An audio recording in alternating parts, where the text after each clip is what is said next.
राज्यात लाडक्या बहिणींपाठोपाठ आता लाडक्या भावांसाठी योजना जाहीर करण्यात आली आहे। 12वी पास तरुणांना दरमहा 6,000, पदवीधर तरुणांना दरमहा 10,000 रुपये स्टायपेंड दिला जाणार आहे।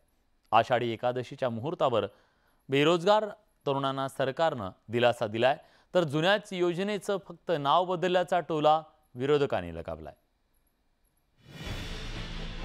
आषाढी एकादशीच्या शासकीय महापूजेसाठी पंढरपूरमध्ये आलेले मुख्यमंत्री एकनाथ शिंदे यांनी तरुणांना खुशखबर दिली आहे। लाडका भाऊ म्हणजेच तरुणांना दरमहा स्टायपेंड देण्याची घोषणा मुख्यमंत्र्यांनी केली आहे। त्यामुळे 12वी पास ते पदवीधर असलेल्या तरुणांना नक्कीच दिलासा मिळणार आहे।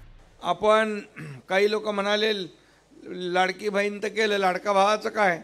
मग लाडका भावाचं पण केलं। आता जो 12वी झालाय त्याला 6,000, डिप्लोमा झालाय त्याला 8,000, डिग्री झालाय त्याला 10,000 रुपये महिन्याला। आणि त्याच्यामध्ये तो वर्षभर त्या कारखान्यात अप्रेंटिसशिप करेल, त्याला तिथं नोकरी लागेल आणि ट्रेंड असं अतिशय स्किल्ड मॅनपॉवर आपल्या उद्योजकांना मिळेल। आणि म्हणून ते पैसे जे आहे हे सरकार भरणार आहे अप्रेंटिसशिपचे। लाडका भाऊ योजनेचा फायदा नेमका कुणाला मिळणार ते आता पाहूया। 12वी उत्तीर्ण झालेल्या तरुणाला दरमहा 6,000 रुपये दिले जातील, तर डिप्लोमा केलेल्या तरुणाला दरमहा 8,000 रुपये मिळतील, तर पदवीधर तरुणाला 10,000 रुपये महिन्याला दिले जाणार आहेत। यासाठी अर्जदाराचं वय 18 ते 35 वर्षांच्या दरम्यान असणं गरजेचं आहे। तसंच अर्जदाराचं बँक खातं हे आधार कार्डशी जोडलेलं असलं पाहिजे। लाडका भाऊ योजनेसाठी अर्ज कसा करायचा ते आता पाहूया। शासनानं दिलेल्या वेबसाईटवर नोंदणी करावी लागणार आहे। वेबसाईटवर अर्जात नाव, पत्ता आणि वयोगट भरावा लागणार आहे। त्यानंतर नमूद केलेली आवश्यक कागदपत्र अपलोड करावी लागणार आहे। नोंदणी प्रक्रिया पूर्ण करून अर्ज सबमिट करायचा आहे। सबमिट केल्यानंतर अर्ज भरण्याची प्रक्रिया पूर्ण होईल। लाडका भाऊ योजनेसाठी पात्रता काय आहे ते आता ग्राफिक्सच्या माध्यमातून पाहूया। योजनेसाठी फक्त महाराष्ट्रातील तरुण पात्र आहेत। योजनेचा फायदा घेण्यासाठी वय 18 ते 35 वर्षांच्या दरम्यान असणं गरजेचं आहे। शैक्षणिक पात्रतेसाठी 12वी पास, डिप्लोमा, पदवीधर असे 3 गट आहेत। शिक्षण सुरू असणाऱ्या तरुणांना योजनेचा लाभ घेता येणार नाही। बेरोजगार तरुणांनाच या योजनेचा फायदा मिळणार आहे। अर्जदाराचं बँक खातं आधार कार्डशी लिंक असावं। या योजनेतील तरतुदीनुसार तरुण हे वर्षभर एखाद्या कारखान्यात अप्रेंटिसशिप करतील, त्यानंतर तिथे त्याला कामाचा अनुभव मिळेल, तर कुशल कामगार तयार व्हावेत यासाठी राज्य सरकार पैसे भरणार आहे।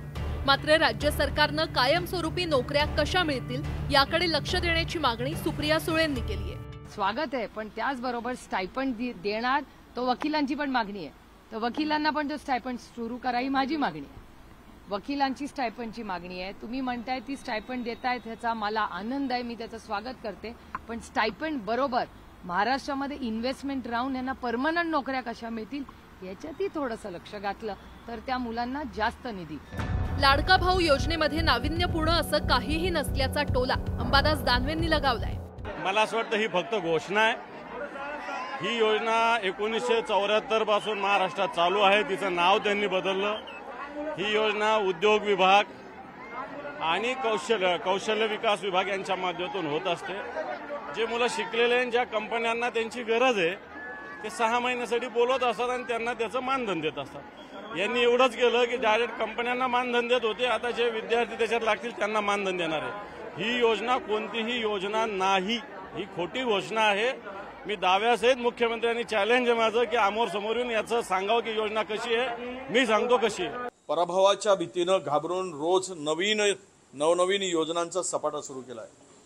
गेली 10 वर्ष सरकारने खुर्ची उभवताना आणि तिजोरी लुटताना लाडकी बहीण, लाडका भाऊ यांना आठवलं नाही। राज्य सरकारच्या कौशल्य, रोजगार, उद्योजकता आणि नाविन्यता विभाग आणि मुख्यमंत्री जनकल्याण कक्ष यांच्यामार्फत संयुक्तपणे मुख्यमंत्री युवा कार्य प्रशिक्षण योजना राबवली जाणार आहे। एकंदरीतच लाडका भाऊ योजनेतून उद्योजकांना कुशल मनुष्यबळ देखील उपलब्ध होणार आहे। परिणामी वाढत्या बेरोजगारीच्या पार्श्वभूमीवर लाडका भाऊ योजनेमुळे तरुणांना दिलासा मिळणार हे मात्र नक्की।